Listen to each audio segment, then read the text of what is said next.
Right, last week we were talking about the poetry of the period of James VI and I, round about the end of the 16th century, beginning of the 17th century. And what I was suggesting was that you can take a look at James's own essay of Apprentice, the rules and cottles, and you can see that, as limited and as flawed as it is, as a statement of what a Scottish poet of that period in time should be doing with respect to language and literature. There, do you want to grab a hand out? Grab a hand out? There you go. What we're going to do now... It's new video camera. Steadicam. I'm now going to try to forget that the camera is on me. What we're going to do now is take a look at Scottish prose, not just of the 16th and 17th centuries, but moving on later into the 18th and 19th centuries as well. This week I want to take a look at the beginnings of Scottish prose. Where does it come from? What kind of traditions can it lean upon? And in the next couple of weeks, we're going to take a look at one of its most kind of eccentric flowerings, Thomas Urquhart of Cromarty, and the way that he presages what is going to go on in the 18th and 19th century, the changes in prose writing that are going to take place at that time. Now, the tradition of Scottish prose writing at the time of James VI and I is nowhere near so well developed as the tradition in verse writing. And one question to ask immediately is, why should this be? There are a number of reasons, fairly obvious, most of them. First of all, in the older Scots period, the period up till about 1700, there was comparatively little vernacular prose written. Vernacular prose in Scots wasn't valued, it wasn't needed. Few people could read. Those who could were scholars, clergymen. Often the two were synonymous. If you were educated, it was to be a priest. And there would be some literate aristocrats. Now, you could generalize and say that basically the scholars and clergymen, when they read and wrote Latin. Latin was the language of the church. It was the language of education, language of administration, for a good part of the medieval period, after the period of Norman influence in Scotland. Laws and charters were written in Latin, philosophical works were written in Latin, sermons were written in Latin.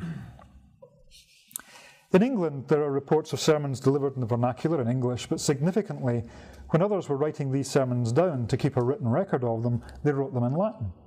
See, this weird thing happening in England, certainly, that when somebody delivers a sermon in a church, they might give the sermon in English, but if you want a written record of it kept, you transfer it into Latin, you translate it into Latin, because Latin is a language of official record. Latin was also for centuries the natural medium for writing.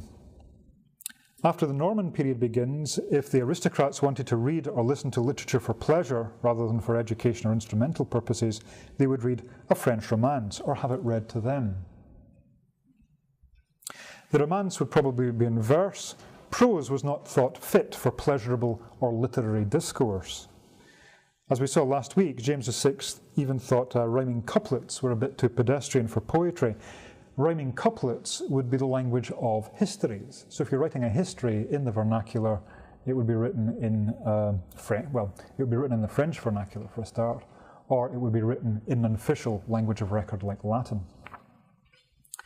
So for a fair period of time after the Norman Conquest, 1066, people who are reading and writing, if they're doing it for serious purposes, are doing it in Latin. If they're doing it for pleasure, they're doing it in French. If you're doing it in Scots at all, then it should be poetry. And Scots prose is way, way down your list of priorities. It's not valued at all. And as I said, even James, if you're writing verse history, would say you'd write it in octosyllabic couplets. So for various reasons, vernacular prose takes a while to get off the ground. It does get off the ground eventually because of the rise of the merchant classes. Various social changes take place.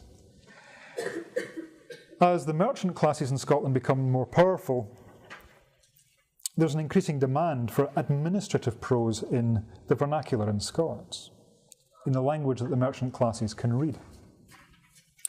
The Acts of Parliament of Scotland begin to be written in Scots at the end of the 14th century. By the early 15th century, you find church charters having Scots as well as Latin elements, and in the 15th century, the borough laws, dating back to the 12th century, are translated into Scots from Latin. So what you get from about the end of the 14th century on is a clear language shift. You're moving from Latin towards the vernacular, and this can be allied to the rise of a merchant class who don't have the Latin, who want access to power, want access to the written language of record, and they want it in Scots. So you begin to get the laws and the charters written in Scots. And at this point, the literary tradition begins. 1375, Barbour's Bruce is published. And I don't think it's any accident that you get this shift towards literary writing in Scots. At the same time, there's a more general shift towards Scots, away from Latin and away from French. From the end of the 14th century on, you get a steady trickle of vernacular prose works, either original writings or translations from Latin and French into Scots. Chivalric treatises like Gilbert Hayes' Book of Knighthood, the Book of Nechtid, the Book of the Law of Arms, the Book of the Governance of Princes. These treatises were translated from 14th century French books. They were for the use of William Sinclair, Hay's aristocratic patron, who we know that Hay read them attentively. We know this because he left little marginal notes in his copies. We can actually see what he thought of various passages. He scribbles things in the margins. At one point, the treatise exempts France, Spain and England from imperial jurisdiction, and Sinclair adds Scotland too, and Ireland to the marginal note. So here at the beginning of the 15th century, we have a Scottish aristocrat possibly commissioning a writer to compose in Scots a French treatise so that he can learn from it. He can't read French, he wants it in Scots, so he commissions someone to do the translation for him. And this activity grows among the Scottish aristocracy through the 15th and 16th centuries until the point at which Hector Boyce's Latin Scotorum Historiae, published in Paris in 1527, is translated by John Bellenden into Scots prose as the Chronicles of Scotland, only 4 years after the original had appeared. The original appears in 1527, the translation is completed by 1531. So you begin to get a really fast flow through from Latin into Scots by the mid-1500s. What I'm suggesting then is that writing in prose in Scots is slow to develop. Certainly compared to poetry, it's slow to develop. It's less valued originally. It only begins to get valued more with changing social conditions from the late 14th century on. And when it starts, it's got to find models to follow. So people who are writing in Scots have got to have something to base their Scots prose writing on. So what could they follow? Well, generally, you can point to two models, both of which find expression in the work of Scots prose writers of the period. The first model might be called the native model, that derives ultimately from the Anglo-Saxon period, derives ultimately from Old English prose writing. Before the Norman conquest, centuries before 1066, Anglo-Saxon prose had become well established and was used for laws, histories, epic poems. Well, the prose wouldn't be used for epic poems. The language was used for epic poems like Beowulf, and it was used, the prose, for biblical translation. And on your handout, you've got an example of Anglo-Saxon prose taken from King Alfred's Anglo-Saxon Chronicle for the year 755. The punctuation is modernised. This is the kind of thing you might have had a quick glance at if you've done level 1 in English language. You'll have seen some Old English. Here Cynwulf benam Sigbricht his riches on West Saxnia, Viotan for unrichtum dedum botan Hamptonshire, which can be translated as, in this year Cynwulf and the council of the West Saxons deprived Sigbricht of his kingdom because of his unrighteous deeds. Now you don't have to know much Old English to recognise that grammatically this kind of prose is fairly straightforward. The sentences are largely main clauses, independent clauses, linked, if at all, by and, and. One of the things to do with this text is to take a look at it and just see how many times the word and turns up. If it's quite a lot, then you can pretty much figure out the grammar. This happened, and this happened, and this happened, and this happened. Not a very sophisticated prose style.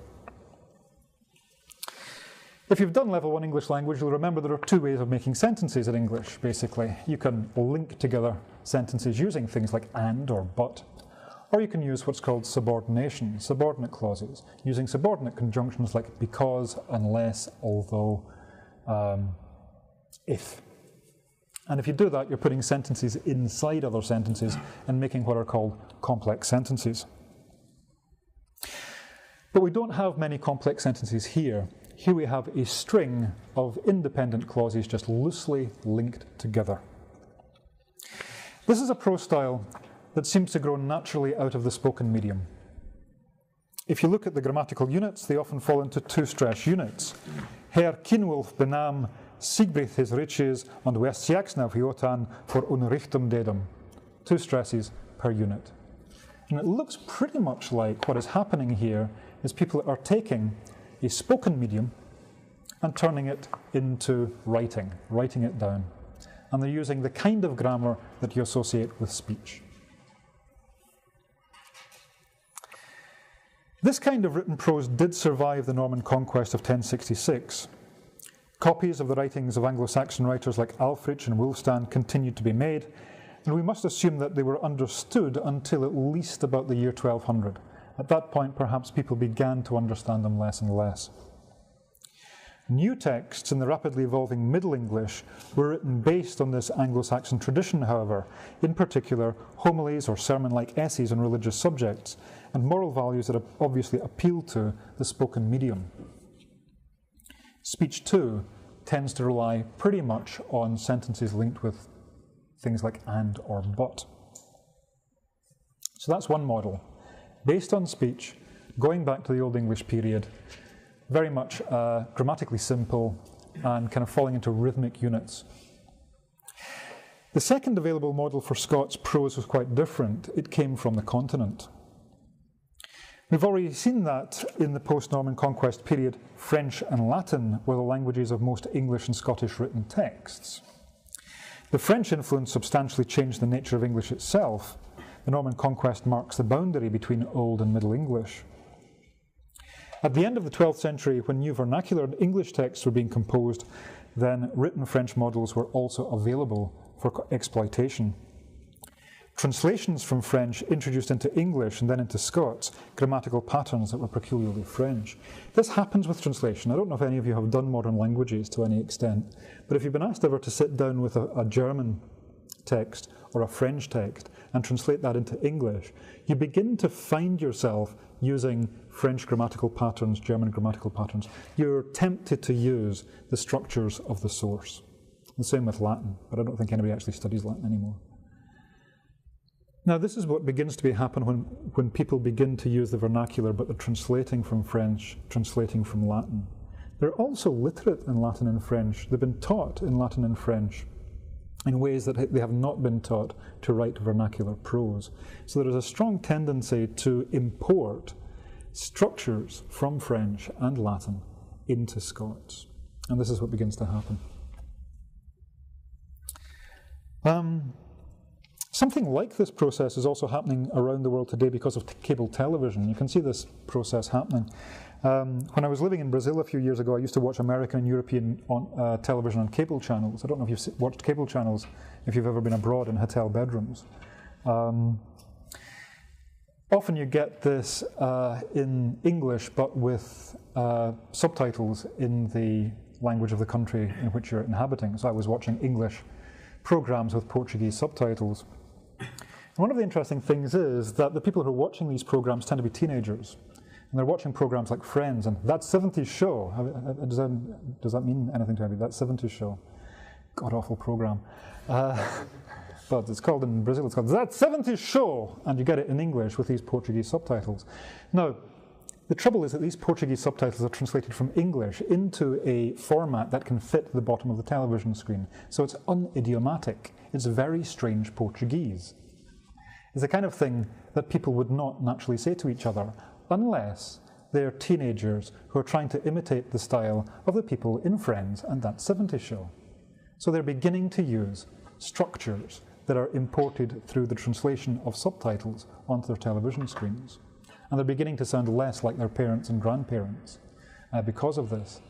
So again, you can see how the structure of one language makes contact with another language through a particular medium, a literary medium if you like, and then changes the structure of the language as it does so. A similar thing is happening apparently in Icelandic text. I was talking to a guy in Iceland a few years ago, a translator, and he says that the same thing happens in Iceland. You get English programs with Icelandic subtitles. And the interesting thing about Icelandic for us is it's very like Old English. It's like Old English hasn't changed. Has anyone ever been to Iceland? Yeah, you can see these thorns and these cross T's. The kind of letters that you get in Old English are still there in Icelandic. And it's got the same kind of synthetic grammatical structure. It's not an analytic language, it's a synthetic language. So it uses inflections and it uses grammatical signals instead of word order, for example. And do you notice cash dispenser machines are called the same word for cash is the same word for cow in Icelandic. So you get a cow dispenser machine, basically, on the side of a bank. You can see how this happened. People used to exchange cows, and then that became the word for cash. Another interesting trivial thing about Icelandic. Well, I was talking to the translator, and he says that one of the things that's happening is that because of things like subtitles in television, Icelandic is moving towards an analytic language rather than a synthetic language. In other words, present-day Icelandic is beginning to do what Middle English did 1,000 years ago, and it's because of subtitles. That is the kind of situation that is happening in Scots 500 years ago. You're getting these French texts, you're getting these Latin texts translated into Scots, and the structures of Latin and French are making contact with Scots directly and changing the structure of the language. So translated Frenchified and Latinized grammar is beginning to appear in Scots from the late 1300s, early 1400s, right through the Older Scots period. The second thing in your handout is a passage from a 13th century translation of a cycle of sermons, spoken texts initially, composed by the Bishop of Paris between 1168 and 1175. Now, we tend to think of sermons as written to be spoken, and therefore you would be expecting to see a sermon written in a kind of colloquial style, a little bit like the style of the history, the Anglo-Saxon history, before it. However, if you take a look at the sermon, you can see that it's written in complex sentence structures. It's obviously designed to be read rather than listened to. And the prose style makes use of complicated sentences in English. You put clauses inside other clauses, sentences inside other sentences, like Russian dolls. And you signal these subordinate clauses by using subordinating conjunctions like because, so that, if, given that. So the text is, "Det water betoknet se evil Christenman, for also that water is naturally shawled and alketh alido het that hit drinketh, so is evil Christman called of the love of God for the evil workers that he doeth. As so is lechery, spoesbrek." Like, killing your spouse is spouse breaking, spoesbreken. Lechery, spoesbreken, robbery, manslachters, husburners, backbiters, and all other evil deeden through which thinks man of serveth that fear of hell, as God Ohemud hit said. If you take a look at the translation there, you'll see that it's much more complex in its linguistic construction than the Anglo-Saxon text.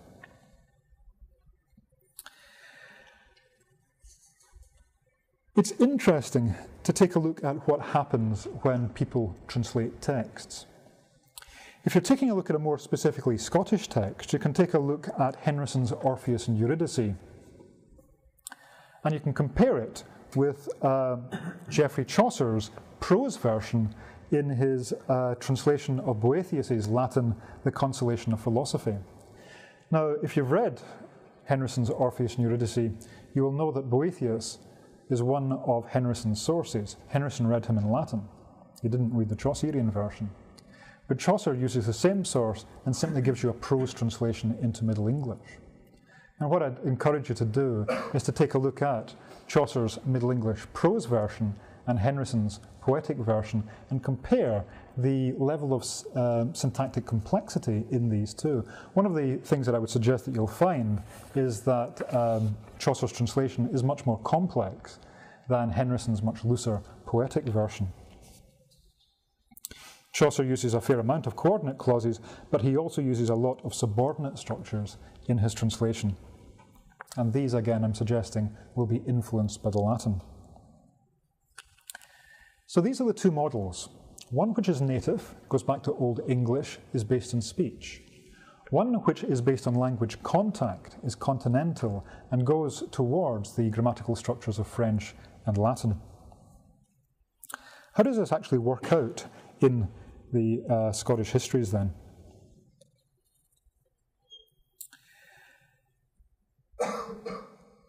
The 16th century Scots prose writers would not be writing novels. That's the first thing to bear in mind. When prose begins to appear in Scots, you're not seeing it in fictional contexts, not what we would think of really as purely fictional contexts.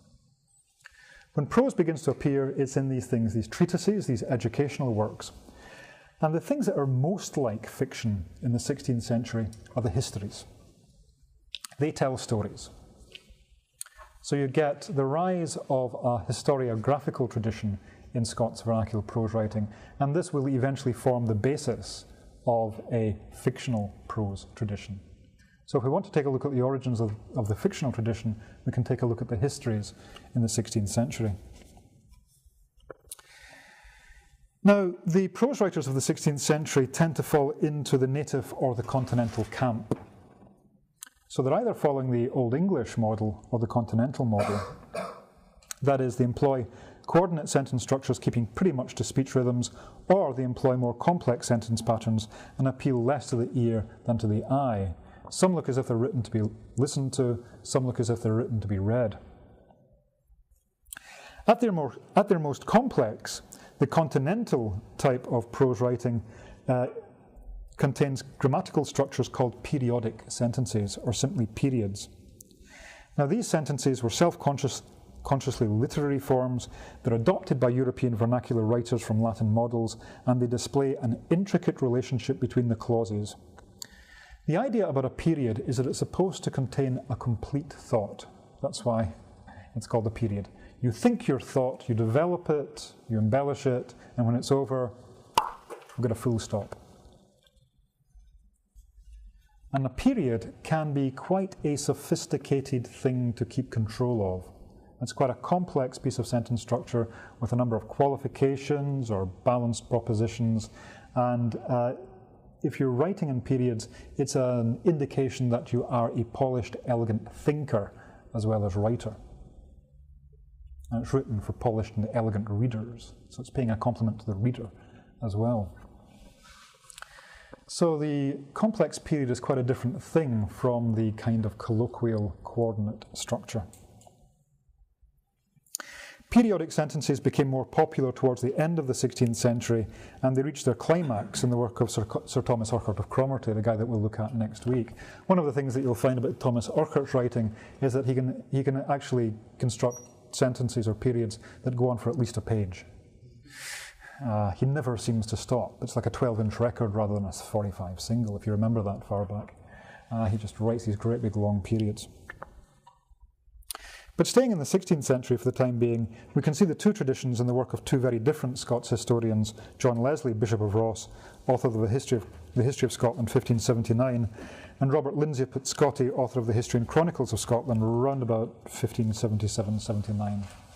So these are two writers working in the last quarter of the 16th century, round about the same time.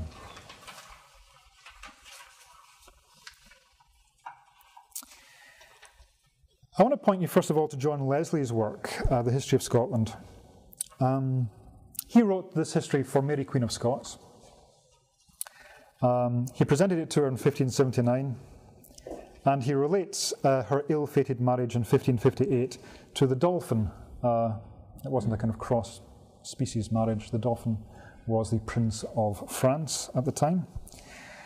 And And what I want you to pay attention to are these sentences, the sentence structure in this. It's bloody difficult to read, and it's really difficult to listen to, so bear with me. But you should be reading this rather than listening to it.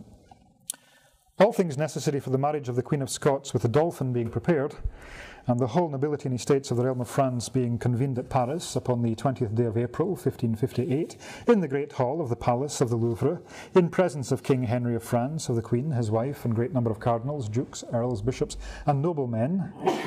The faniels, otherwise called the hand-fasting, was made with great triumph by the Cardinal of Lorraine betwixt the excellent young Prince Francis, eldest son to the most valiant, courageous, and victorious Prince Henry, King of France, and Mary, Queen, Hereditary of the realm of Scotland, one of the fairest, most civil and virtuous princes of the whole world, with great solemnity, triumph, and banqueting, and upon the next Sunday, being the 23rd of April, the marriage was solemnized and complete betwixt them by the Cardinal of Bourbon, Archbishop of Rouen, in Notre Dame Kirk of Paris, where the Bishop of Paris made a very learned and eloquent sermon in presence and assistance of the King, Queen, and mony prelates, noblemen, ladies, and gentlemen of all estates and calling, with most excellent triumph, and the heralds crying with lewd voices, three sundry times, largesse, casting to the people great quantity of gold and silver, and all kinds of sorts of coins, where there was great tumult of people, every one troubling and pressing others for greediness to get some part of the money. In other words, it was a scramble, if you remember scrambles at weddings. Do people still have scrambles at weddings? They throw money out and the kids kind of batter each other to get to them.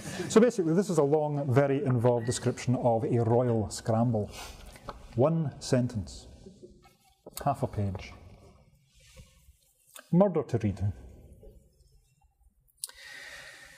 Now, one of the interesting things about this kind of sentence is that Leslie was obviously of the Queen's party. The word souk might have been invented for John Leslie, Bishop of Ross. This was a souking up history. Here's my history, you're wonderful, souk, souk, souk, souk, give me some money, basically. Make me a bishop. C.S. Lewis has written of Leslie's prose. He says his built periods are those of a judicious classicist. His manner is, however, hardly maintained after he gets down to business. His narrative is free from rhetoric and not very typical either of the medieval or the humanist kind of history. The truth is he writes primarily as a man of affairs. He has read too many state papers and sat in too many committees to be either affected or racy. So it's a little bit like the Hutton Report becomes a history. It's kind of a civil servant writing historical prose. It's kind of dull, it's kind of boring. But it's also very much the continental model.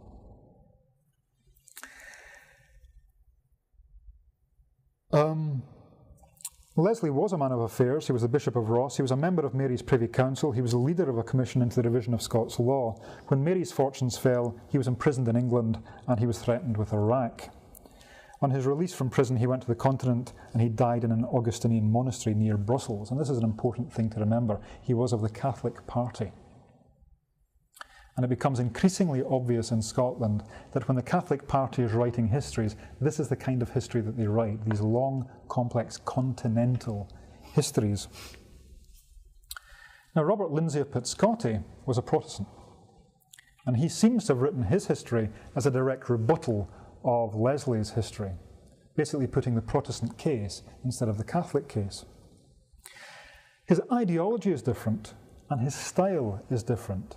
And the style that Pitscottie uses becomes very associated with his ideology. This becomes, if you like, the Protestant way of writing.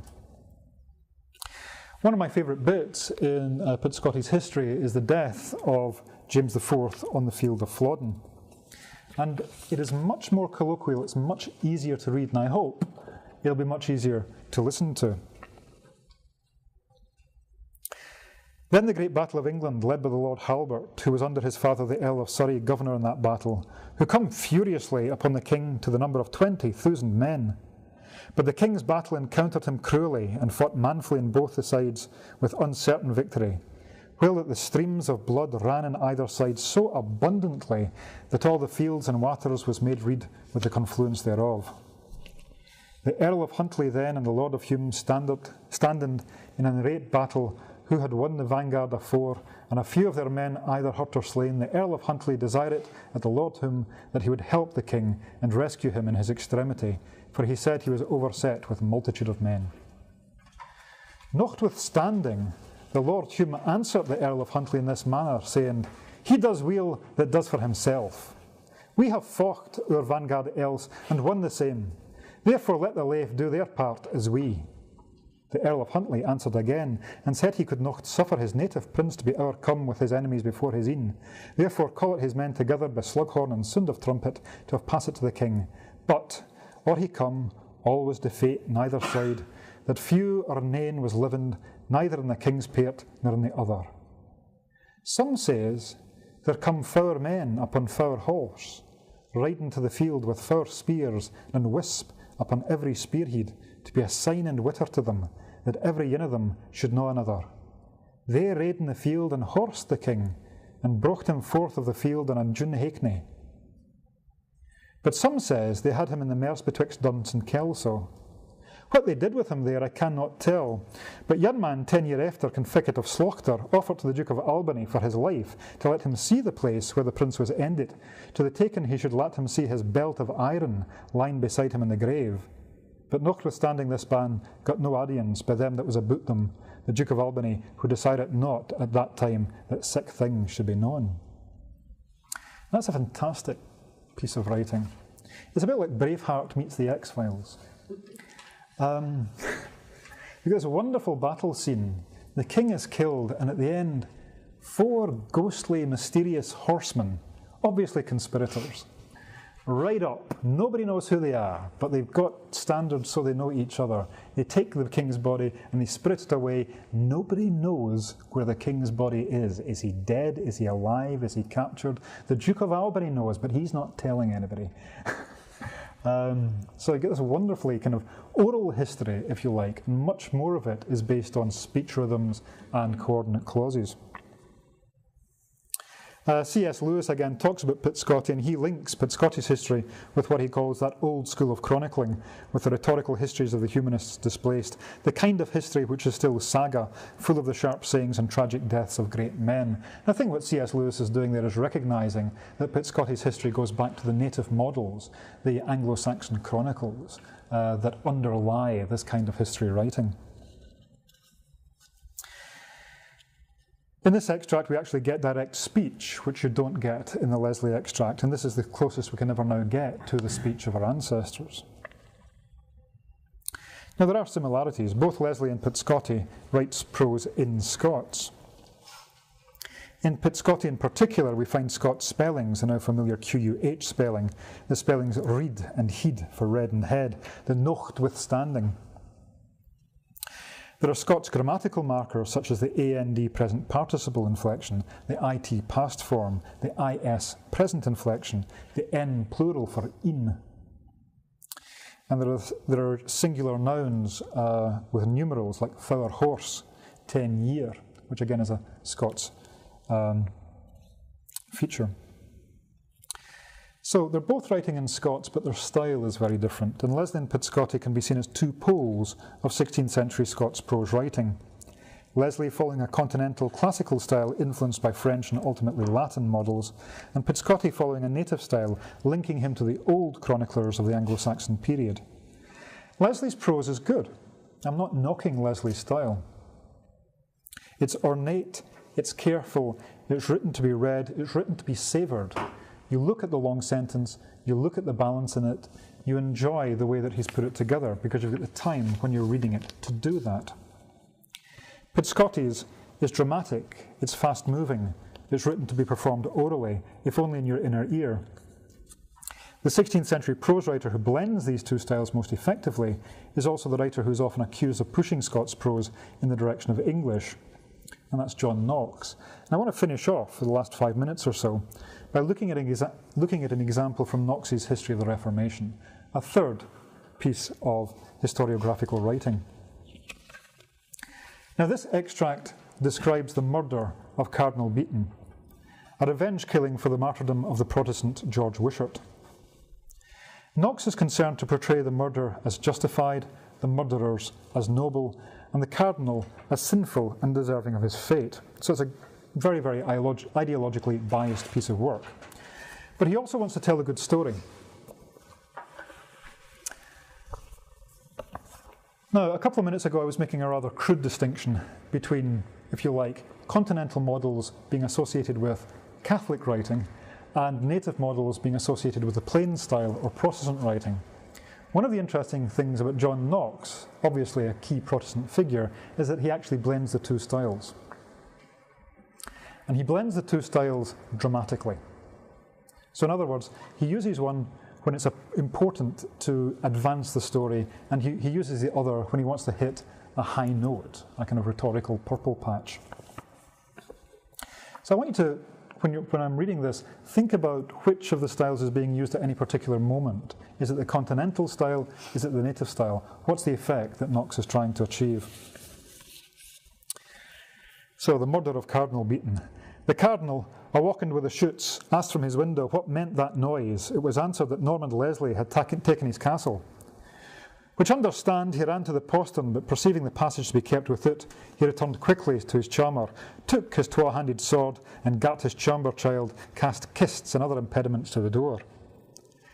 In this meantime came John Leslie unto it and bids open. This is a different John Leslie from the historian. The Cardinal asking, "Who calls?" He answers, "My name is Leslie." He redemands, "Is that Normand?" The other says, "Nah, my name is John." "I will have Normand," says the Cardinal, "for he is my friend. Content yourself with such as is here, for other shall ye get nane." There were with the said John, James Melvin, a man familiarly acquainted with Maester George Wishart, and Peter Carmichael, a astute gentleman. In this meantime, while they force the door, the Cardinal hides a box of gold under coals that were laid in a secret corner. That's the kind of thing that cardinals do. They have boxes of gold, they hide them in the corner when people are trying to kill them. At length he asked, "Will ye save my life?" The said John answered, "It may be that we will." "Nay," says the Cardinal, "swear unto me by God's wounds, and I will open to you." Then answered the said John, "It that was said is unsaid," and so cried, "Fire, fire," for the door was very stark, and so was brocht and chimley full of burning coals. Which perceived the Cardinal or his charmer child, it is uncertain, opened the door, and the Cardinal sat down in a chair and cried, I'm a priest, you will not slay me." The said John Leslie, according to his former vows, struck him first once or twice, and so did the said Peter. But James Melvin, a man of nature most gentle and most modest, perceiving them both in choler, withdrew them and said, "This work in judgment of God, although it be secret, ought to be done with greater gravity." And presenting unto him at the point of a sword, said, "Repent thee of thy former wicked life, but especially of the shedding of the blood of that notable instrument of God, Maester George Wishart, which albeit the flame of fire consumed before men, yet cries it a vengeance upon thee, and we from God are sent to revenge it. For here before my God I protest that neither the hetterant of thy person, the love of thy riches, nor the fear of any trouble thou could have done to me in particular moved, nor moves me to strike thee, but only because thou hast been and remains an obstinate enemy against Christ Jesus and his holy evangel." It's the kind of thing you would say. And so he struck him twice or thrice throughout with a stog sword, and so he fell. Never a word heard out of his mouth but, I'm a priest, fie, fie." All is gone. Now, if you take a look at that passage as a whole, it's closer as a whole to Pitscotty than to Leslie. Knox's history, this episode in particular, is vivid, dramatic, and it makes good use of direct speech to bring the events alive. The narrative is driven along by reasonably simple coordinate clauses with little subordination until you get to the point where Melvin is making his speech to Beaton before Melvin strikes him dead. At this point, Melvin recognises the need quite explicitly for greater gravity. In other words, I'm going to kill you, but I'm not going to kill you in anger or in choler. I'm going to kill you rhetorically. I'm going to kill you with a nice long periodic sentence. So the style shifts into ornate continental mode before shifting back to the native chronological mode, which serves the narration of exciting episodes. So at this point, to show that the killing of this cardinal is a sanctified act, Knox deliberately erases the style. And obviously this is part of his propaganda. Obviously this is part of his purpose in convincing you, the reader, that this is a justified assassination. Knox often gets the blame for anglicisation of the Scots tongue. If you take a look at his language, it's a blend of English and Scots. You can see here the English WH rather than the Scots QUH spellings. And the past tense verbs end in ED rather than IT. although he retained some Scots features, like the present tense is rather than th, for example. There are also Scottish vocabulary items, such as gat them cast kists, made them cast chests against the door. And some of the spellings still suggest Scots pronunciations, things like taken, keeped, twa-handed, and friend. Now, as we said last week, there are several possible reasons for this anglicisation. The desire to reach an English as well as a Scottish audience, and the fact that the printing industry was much stronger in England than in Scotland, both contributed to the spread of English linguistic features through the Scottish Reformers' prose at this time. The spread is patchy. This slightly modernised version of the text is based on the 1566 manuscript of the History of the Reformation, which is earlier than the two more Scottish histories by Leslie and Lindsay. So in fact, the later histories on your handout are more Scottish than the earlier history by Knox. And it's interesting that the anglicisation at this point, although it's generally on the rise, is kind of patchy. It goes up and down, depending on which writer you're looking at. But to sum up, Scottish vernacular prose grows gradually out of a multilingual linguistic situation. As the merchant classes rise, there is an increasing demand for administrative, instrumental, and educational prose written in the vernacular, and the vernacular poetic tradition also begins to get into gear. As vernacular prose writing begins, the kind of Cinderella of the linguistic forms, its writers draw on two traditions. The native tradition shared with English of the Anglo-Saxon chroniclers, characterised by low subordination and a reliance on speech rhythms, and the newer continental model, modified from French and Latin.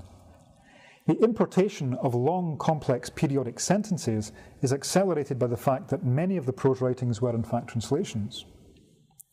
By the end of the 16th century, histories are arguably the most literary kind of vernacular prose that you'll find, and they draw on both native and continental styles in the pursuit of telling compelling, persuasive stories to support their own particular side in the religious upheavals that were rocking the nation.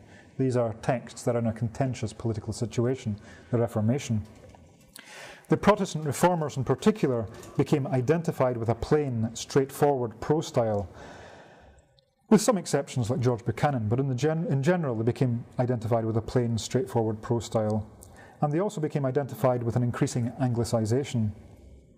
That the reformers won significantly shaped the style of prose in the centuries to come. Plain speaking, based on native models with little ornamentation, leaning as much towards the writings of England as to the continent, became the norm. And one of the things that we lost, at least for a while, was the incredibly baroque, complex, periodic style. It went out of favour, and some would say that it's never really come back into favour.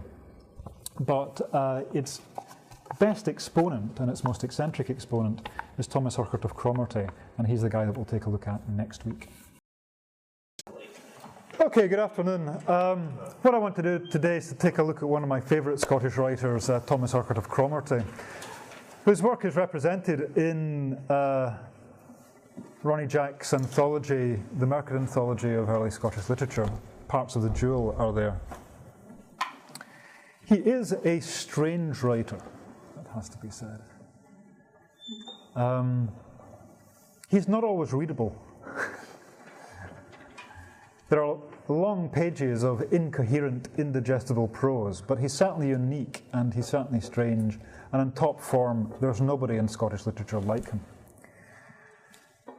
What I want to do today is fit him into the developing narrative of what happens with Scottish prose from the 16th century into the 20th century. Urquhart is a mid-17th century writer, writing around about 1650. Okay, so I want to try to put him into context. Last week, if you remember, we looked at the way Scots prose evolved in the 16th century, developing out of a native tradition of loosely connected Old English sentences in a kind of spoken style. And we contrasted that with the continental style, based on Latin, of long, elaborate sentences. There you go.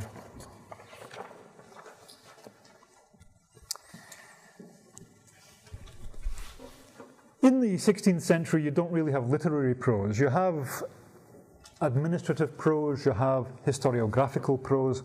The writers of the histories are probably getting closest to a literary style of the prose writers of that period. And the writers of histories tended to move towards the elaborate continental style, which became kind of associated with the Catholic cause in Scotland, whereas the Protestant writers gravitated more towards the kind of loose colloquial style based in speech, the native style. Some writers now was arguing, like John Knox at his best, modulated between the two styles and used the expressive range in a very kind of rhetorical and purposeful way. But today, in concentrating on one writer from the mid-17th century, Thomas Urquhart of Cromarty, we look at somebody who basically took the continental style to its mad, absurd extreme. He was the last of the great kind of Baroque writers in the Scottish tradition. He writes in, if you like, the Latin-based, the continental style. Urquhart is often dismissed as one of the great but kind of difficult eccentrics of the Scottish literary tradition. And what I'm going to argue today is that he's in some ways a transitional figure. He's the end of an era in one respect. He's the last great exponent of the continental style in Scottish prose. But in other respects, he's a foretaste of Scottish prose, fictional prose, to come. He does things for the first time that are taken up by later Scottish writers. And in some respects, you could argue that wittingly or unwittingly, all modern Scottish prose fictional writers are his children. He is the first. The most obvious modern tribute to Urquhart comes in Alistair Gray's short stories, Unlikely Stories mostly. Has anyone read Unlikely Stories mostly? They're a good read, they're very strange and unlikely stories mostly. And one of the stories called Loco Pandose is the narrative of what happens to Thomas Urquhart in his final days, to his death and beyond. And it's written in the style of Thomas Urquhart of Cromarty. So one of the interesting things to do would be to take a look at Alistair Gray's short story, Loco Pandose, and compare the style, his pastiche of Urquhart of Cromarty, with what you find in The Jewel in Ronnie Jack's Market Anthology, and see how Alistair Gray picks up on the stylistic traits of Thomas Urquhart of Cromarty. Gray's style is parodic, or a pastiche. He parodies Urquhart's style, but as we'll see, Urquhart's style is itself a parody, so what you get ultimately is a parody of a parody. Okay.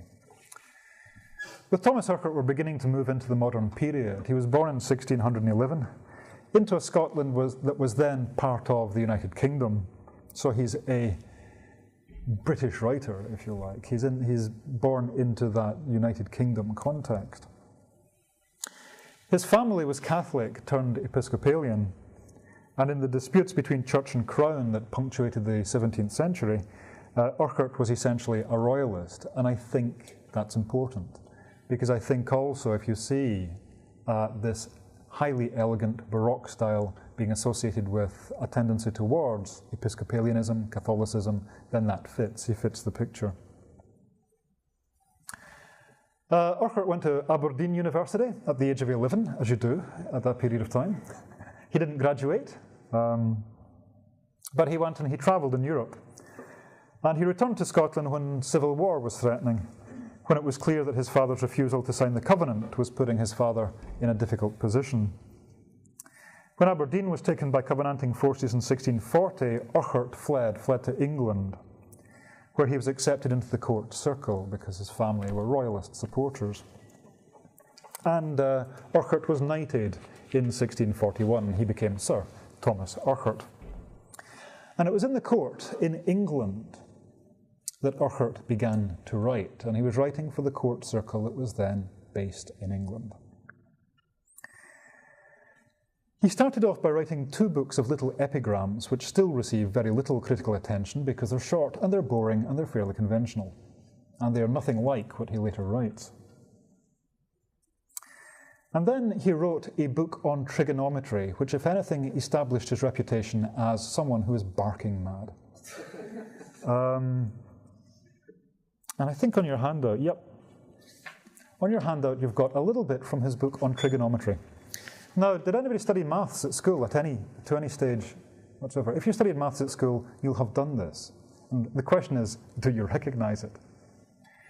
In all plane rectangle triangles, the ambients are equal in power to the subtendent, for by dimitting from the right angle a perpendicular, there will arise two correct angles from whose equiangularity with the great rectangle will proceed such a proportion amongst the homologal sides of all the three, that if you can set them right in the rule, beginning your analogy at the main subtendent, seeing the including sides of the total rectangle prove subtendents and the partial correct angles, and the bases of these rectanglets, the segments of the great subtendent, it will fall out that as the main subtendent is to his base on either side, for either of the legs of a rectangle triangle in reference to one another is both base and perpendicular, so the same bases which are subtendents in the lesser rectangles are to their bases the segments of the prime subtendent.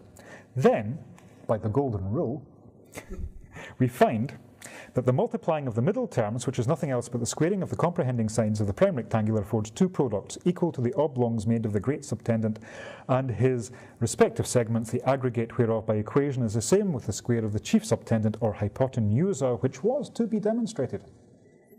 Got it, yeah? You've all done it.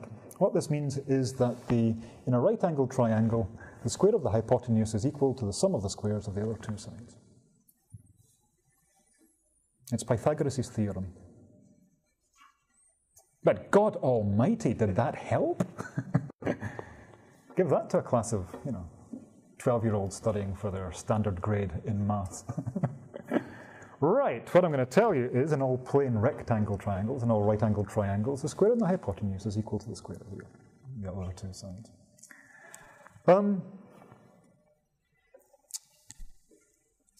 So what's happening here? Urquhart is taking a reasonably simple, reasonably straightforward geometrical theorem, and he's elaborating it to the point of absurdity. And if either he's mad, and that has been put forward as a proposition, or he's doing it on purpose as a joke. It's a joke with a very limited audience.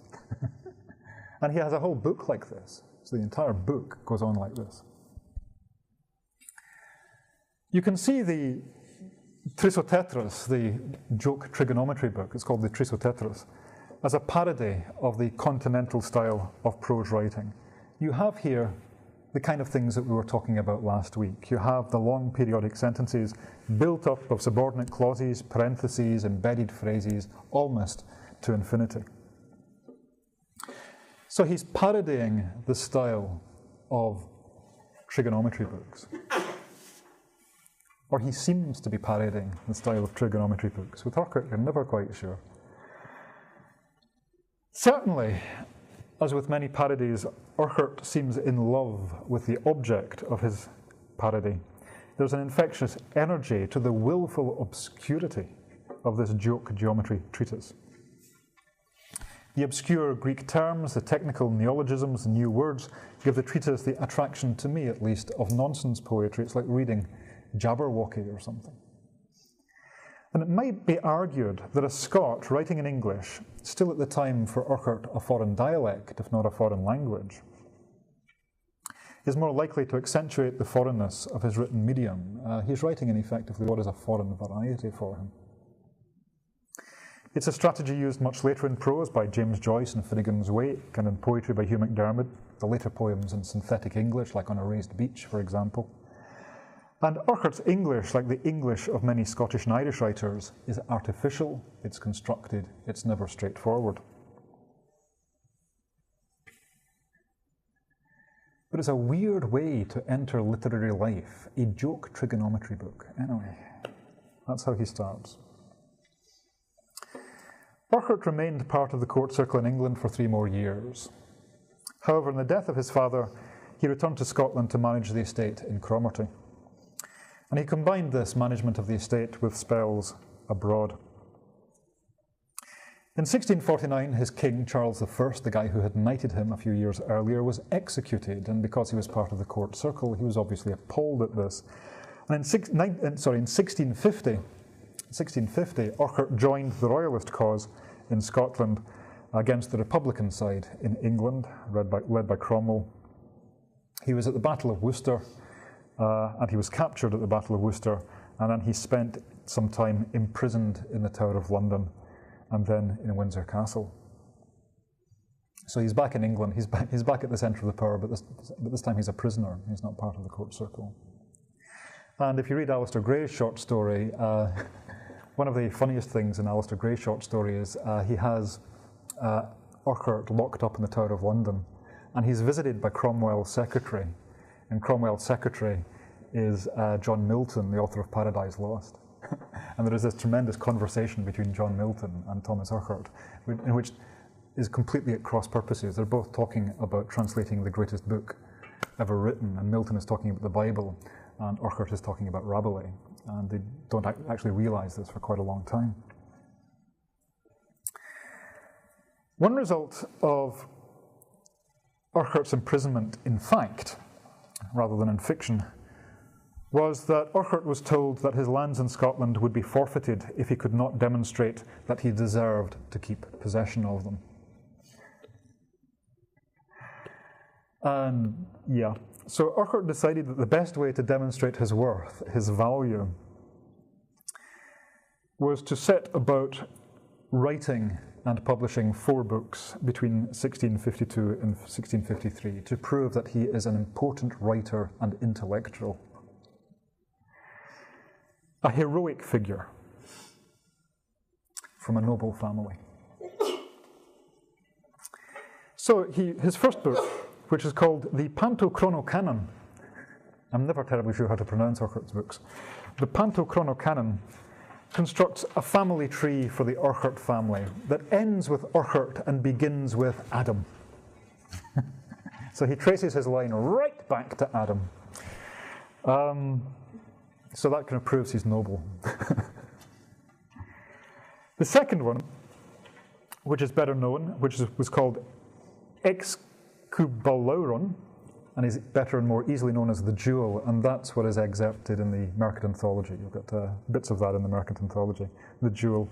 In this, he sets about drawing up the principles for a universal language. That would be good. And there's a very learned treatise on universal languages. It's like a kind of super language that everybody will write, and all trade will become possible between nations because they'll all be speaking this super language. The Jewel also, because it's a tremendous mixture of a book, it starts off giving you the principles of this universal language, and then it goes into this amazing story about a character called the Admirable Crichton. And this is the first appearance of this character, the Admirable Crichton, who later turns up in a play by Bridie. But he's a very different Admirable Crichton in the original, in the Jewel. And I think that's the excerpt that you've got in the Mercat Anthology. This is the story of a heroic Scottish nobleman in Europe, and it's a fabulously written episode. Excubalauron, like most of Urquhart's book titles, is a new word. It's coined from Greek. He loves making words up. And in Greek, it literally means gold out of dung. And the English title, The Jewel, is a reference to the fable of the cock and the jasp. You find a jewel in the midden, in the dung heap. And it's the same cock and the jasp that Henryson has a version of. So you can see Urquhart beginning to link up, at least tenuously, to some other parts of the Scottish tradition.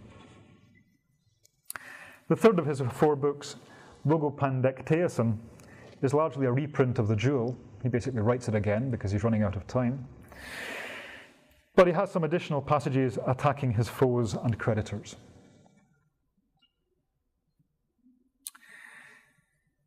So the part of The Jewel and its sequel that are most often anthologized are the scene where Admirable Crichton puts on a dramatic performance at the court of Mantua in Italy, playing 15 characters on stage simultaneously for 5 hours. And he does this, he portrays 15 characters simultaneously on stage for 5 hours so successfully that ladies faint in the audience. After this triumph, he goes to meet his lover, an Italian noblewoman, and you get, hallelujah, the first prose sex scene in Scottish literature. But it's written like his geometry book. I think that's in your handout. Yep, that's C on your handout. So, this is the first prose sex scene in Scottish literature. You get poetic sex scenes before this, but I think this is the first prose one that's quite so explicit. And it combines Urquhart's passionate interests in sex, astronomy, the construction of sundials, Greek and Latin vocabulary, and of course, syntax. So, he's meeting his lover. He says, "Thus for a while their eloquence was mute, and all they spoke was but with the eye in hand, yet so persuasively by virtue of the intermutual unlimitedness of their visotactile sensation, that each part and portion of the persons of either was obvious to the sight and touch of the persons of both. The visuriency of either, by ushering the tacturiency of both, made the attractation of both consequent to the inspection of either." Translation, they're both naked. Here it was that passion was active, and action passive, they both being overcome by other and each, the conqueror. To speak of her herquitolaniancy at the elevation of the pole of his microcosm, I think we know what's happening here, or of his luxuriousness to erect a gnomon on her horizontal dial, will perhaps be held by some to be expressions full of obsceneness and offensive to the purity of chaste ears, yet seeing she was to be his wife, and that she could not be such without consummation of marriage, which signifies the same thing in effect, it may be thought as definitiones logicae verificantur in rebus, if the exerced act be lawful, that the diction which supposes it can be of no greater transgression unless you would call it a solecism, or that vice in grammar which imports the copulating of the masculine with the feminine gender. I think we've come a long way since John Knox in this passage. It plays about, very playfully, with metaphors for sexual congress, the rising of the pole star, the erection of a rod on a sundial, the ungrammatical copulation of a masculine subject with a feminine complement. And the prose style is at the very least unlike the plain style that we've inherited from the reformers in Scotland. Again here we have the extremely elaborate periodic sentences, the neologisms coined from Latin and Greek, and as in the joke geometry book, a wildly elaborate habit of circumlocution, saying simple things in more words than you need to use. You avoid direct statement of simple fact in favour of absurd euphemisms, obscure allusions, and even little Latin phrases. The prose style can be termed, and has been termed, Baroque, after the excessively decorated, grotesquely ornate architecture of the late Renaissance. If you take a look at the architecture of the late Renaissance, it's extremely highly decorated. Grotesquely from a particular perspective, beautifully from another perspective. So that was him building up to his masterwork. He's in prison, he's writing this stuff, trying to say, hey, it amazes me actually that he's giving this stuff to the arch-Puritan Cromwell. I mean, he's trying to say to Cromwell, I'm a good writer, get me, and he writes kind of sex scenes for the Puritans in order to get them. It just strikes me as crazy. Anyway, this wasn't working too well. So he writes a fourth book to try to get himself out of prison. And it's the fourth book that is Urquhart's greatest and most lasting literary achievement. And this is a translation from French of 3 of Francois Rabelais' comic prose narratives about the giants Gargantua and Pantagruel. These had been written by Rabelais, a French writer who lived from about 1494 to about 1553, so they'd been written about 100 years before Urquhart came to translate them. Rabelais, as some of you will know, was a Franciscan monk, then a physician, and then subsequently a satirist. His satires, which he began publishing in 1532, were highly successful, but condemned by the church because of their mockery of religious practices. And maybe here there is some element of Urquhart saying to Cromwell, okay, you want religious satire, I'll give you religious satire. I'll translate Rabelais for you. After the publication of the third book in the series, the original third book of the series, Rabelais had to flee to Metz, where he practiced medicine and continued publishing. Even given the fact that it's a religious satire, the choice of a tremendously rude, and it's a very, very rude book, it's a very surreal anti-clerical satire, in order to impress a puritanical Republican administration still strikes me as, again, 9 parts insane. Not perhaps the best or the most tactful choice that somebody can make while they're sitting in the Tower of London rotting, wanting out. The Scots activist A.D. Mackey has argued that it was a Scot, Sir Tam Urquhart, that overset Rabelais into southern muckle enriched Ballalams. Basically, he was saying that the translation of Rabelais by Urquhart was into a kind of Scoticized, a highly Scoticized English. But if you take a look at Rabelais, and it's still in print, it's been in print almost continuously since 1650, although it wasn't immediately a success. It became one of the great Scots translations. It's second only, I think, to Gavin Douglas's Aeneid as one of the great Scots translations. And it was still, I think it actually still is the standard Everyman translation of Rabelais, if you pick up the Everyman translation. If you look through this translation, you have to look pretty hard to find any Scots in it. But the Scots that's in it is interesting. One of the things you have to remember is that Urquhart is writing for a very specific audience. He's in England, either in the court or in prison, and he's writing for the administrations of his time, either the court in his earlier period or the Cromwellian administration in the later period. So it's an English reading audience, so it's not surprising that there's not very much Scots in there. Moreover, Urquhart is writing at a time 50 years after the union of the crowns, when even in Scotland, Scots has gone out of fashion amongst the aristocratic classes, amongst the literate classes, as a medium for literature. In the South, English is beginning to reach its final phase of standardization at the time that Urquhart's writing. There's not yet, for Urquhart, an English dictionary to refer to. The great Johnson's English dictionary will not come along for another 100 years. But there are spelling books, and there are even bilingual English-French phrase books that he could use, and it has been shown that he did use these phrase books. The one that he used in particular was Randall Cotgrave's Dictionary of the French and English Tongues, and the scholar R.J. Craik has conclusively demonstrated the extent to which Urquhart relied on Cotgrave's dictionary, consulting it even for the most familiar French words. Now, the dictionary that Urquhart was using for his translation by Cotgrave was very useful for him, because when the word in the French dictionary had been used in Rabelais, there was a little mark beside it that said capital R.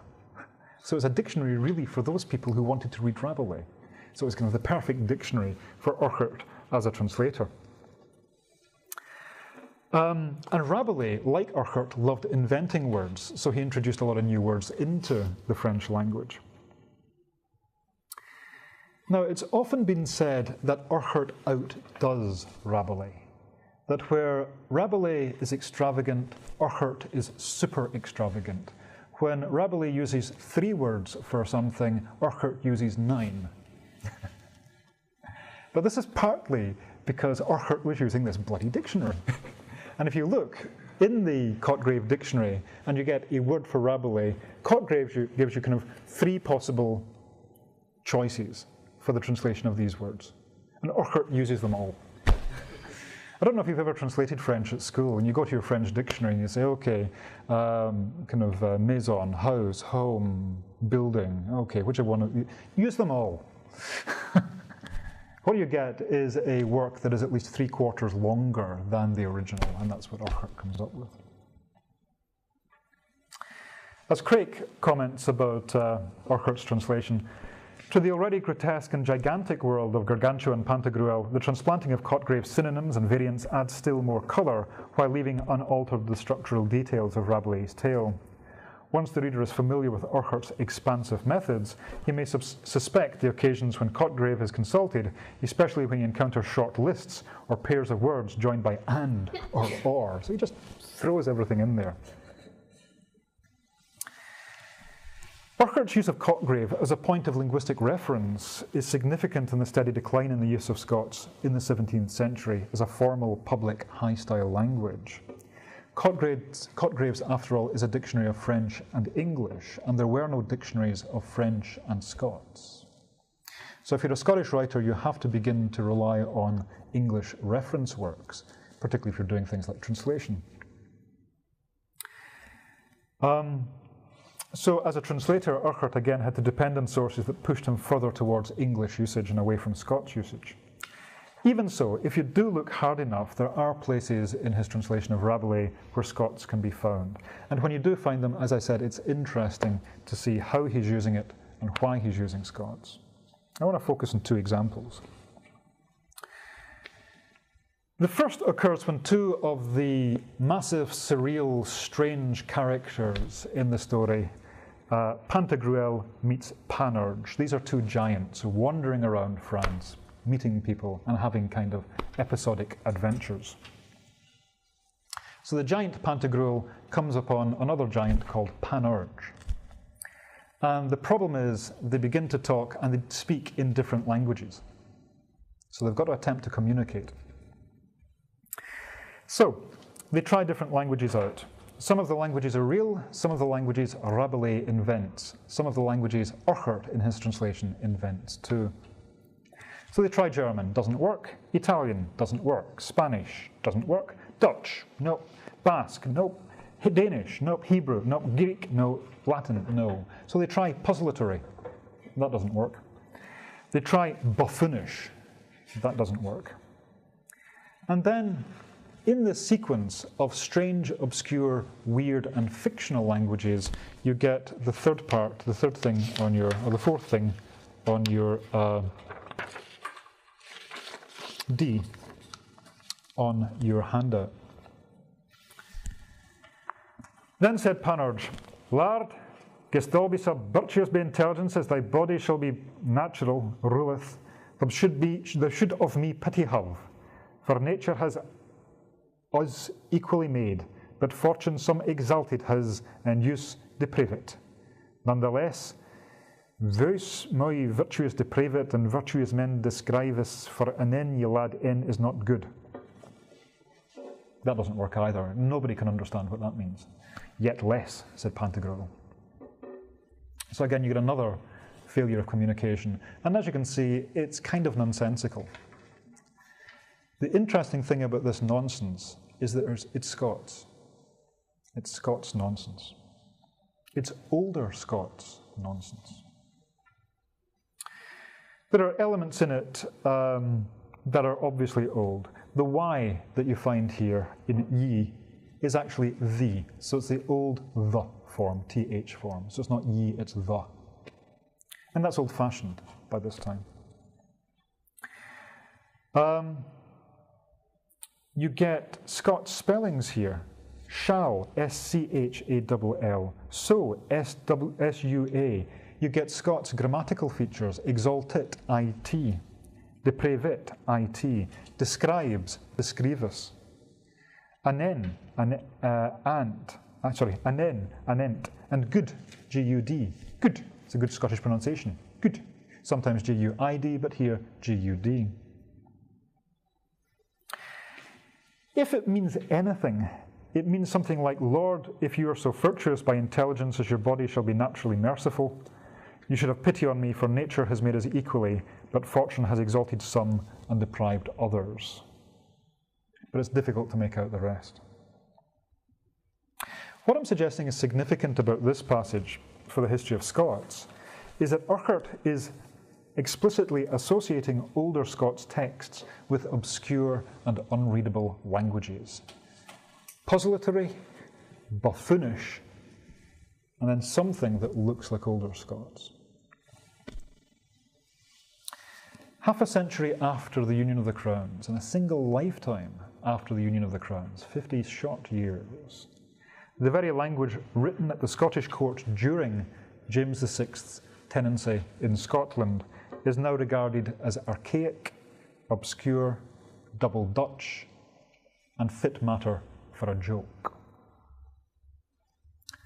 So in this little reference, you can hear the death knell for Scots as a potential formal standard. It is, by Urquhart's time, quite literally a joke.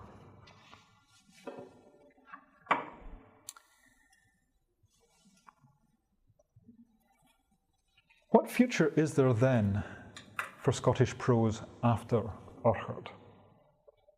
And this is where I want to come to my second and final example today.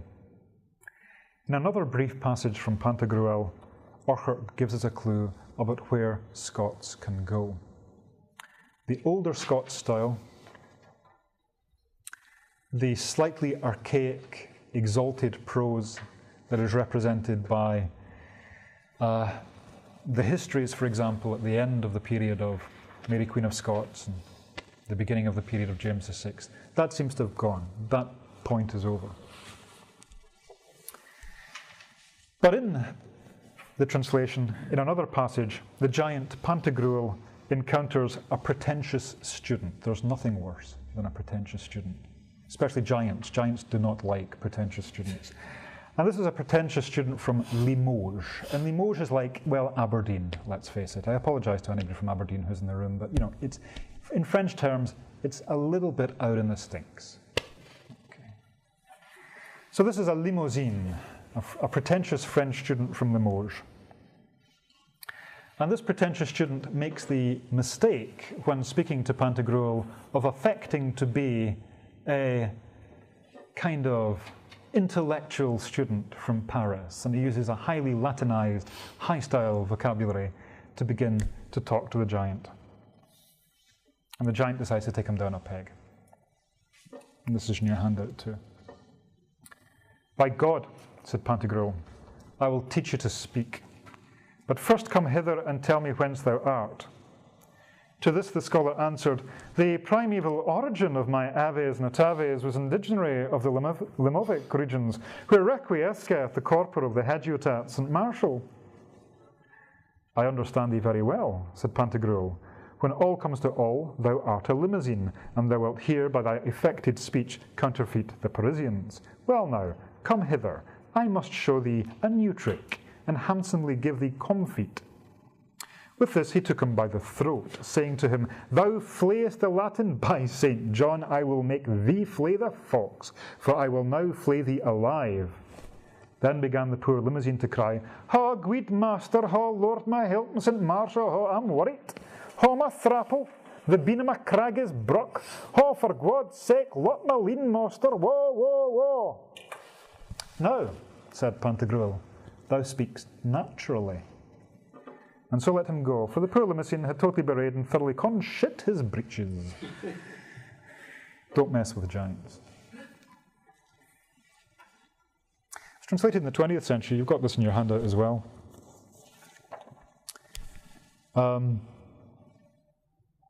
It's interesting to look at that. I've noticed I've given you this as a tutorial exercise, but we'll do something else with Urquhart in the tutorial. It is quite interesting to take a look at the modern English translation by a guy called Jem Cohen for the Penguin Classics, because obviously the modern translator, the 20th century translator, has read Urquhart, and he uses some of what Urquhart is doing in his 20th century translation. So this is the Penguin translation, 20th century Jem Cohen. "But this hug of Pantagruel's was such a terror to him all the days of his life, and took such deep impression in his fancy." Wait a minute.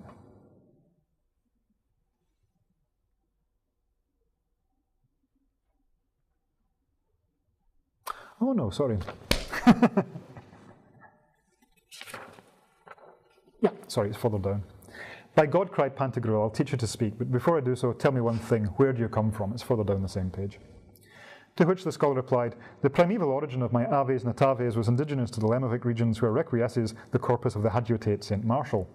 "I understand you all right," said Pantagruel. "What it comes to is this, that you're a Limousin, and here you want to play the Parisian. Well, come on then, and I'll give you a combing." Then he took him by the throat and continued, "You murder Latin, by St. John, I'll make you skin the fox. I'll skin you alive." Then the poor Limousin began to plead, "Ha, good master, ha, lordy, help me, St. Marshal, ha, let me alone, for God's sake, dinna hear me." Whereupon Pantagruel replied, "Now you're speaking naturally," and released him. Now, what I think is actually modern about this this is where I think you leave the Middle Ages behind and come into the modern period, is in the code switching that goes on in this passage. The dominant narrative is English, as is the direct speech of Pantagruel. And this then becomes the prestige code. This is the code that the reader and the writer share. We're both English speakers, readers, and writers. The direct speech of the Limousin, however, initially affected and then naturally provincial, is first of all the Latinized English that Urquhart affects elsewhere in his writings, as we've seen. And then secondly, when the giant takes him by the throat and shakes him, he switches into the localized Aberdeenshire of his upbringing and university days. And this is a different kind of Scots from the nonsense passage that we've seen before. This is a Scots that's marked much more by phoneticized spellings. You're looking at related words, words that English and Scots share, and you're showing the locality by changing the spelling to mimic not Scots in general, but a specific regional variety of Scots. This is Aberdonian. Guid master, not gid master or good master. Guid master. The long vowels in master, God, very Aberdonian. The dropping of the L in St. Marcia. If you go to Aberdeen University, which college do you go to? St. Marshall's College. So St. Marshall, again, associated with Aberdeen. These are not part of traditional Scots orthography. They're spellings that represent the author's own regional accent. Remember that Urquhart went to Aberdeen University at the age of 11. He was brought up in that area. This probably is the way that he himself spoke. So in the Limousin, he's partly parodying himself. There are also some more general Scots expressions: thrapple for throat, crag for neck, myleen for alone. But it's the phonetic spellings in direct speech dramatically to represent a provincial Scotsman that will be followed up in the 18th century and the 19th century. This is the way forward for Scots prose. Put it in direct speech and give people a very specific local and regional concreteness, a locality.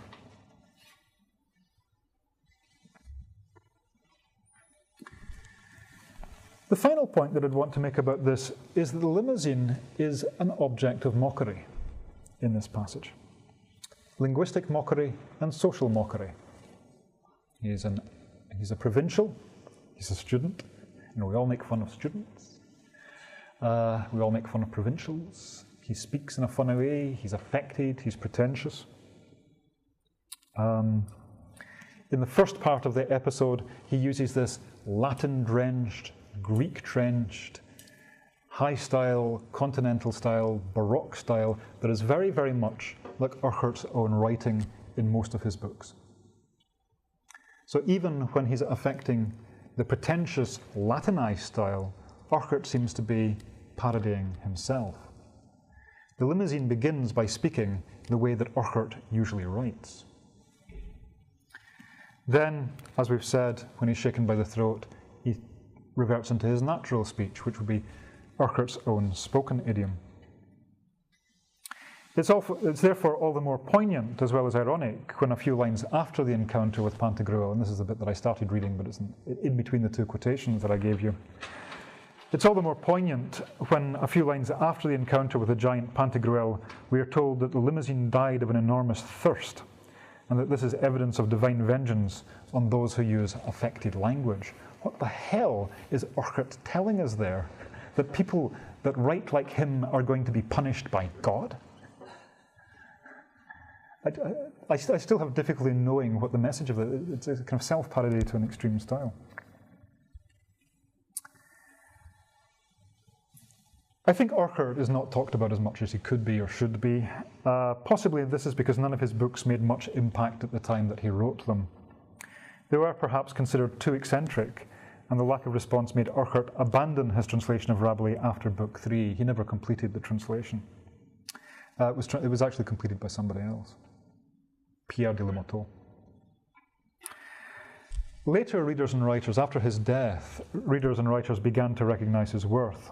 And in the 18th century, Sir Alexander Fraser Tytler, a Scotsman who wrote the first English language prose essay on the theory of translation, singled Urquhart out for particular praise, despite what he condemns as his vulgarity. He said, "This would be a great translation by a Scot if it wasn't so rude." So you're beginning to get 18th century genteel manners coming in.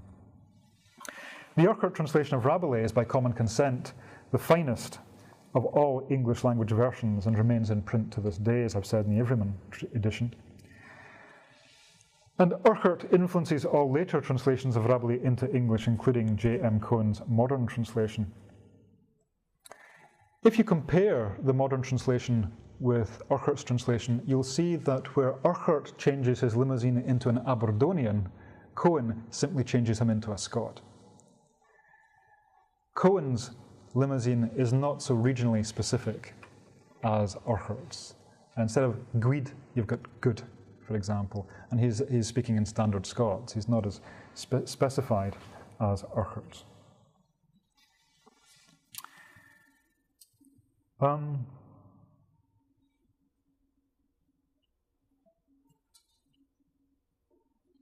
So two things to sum up, to take from Urquhart.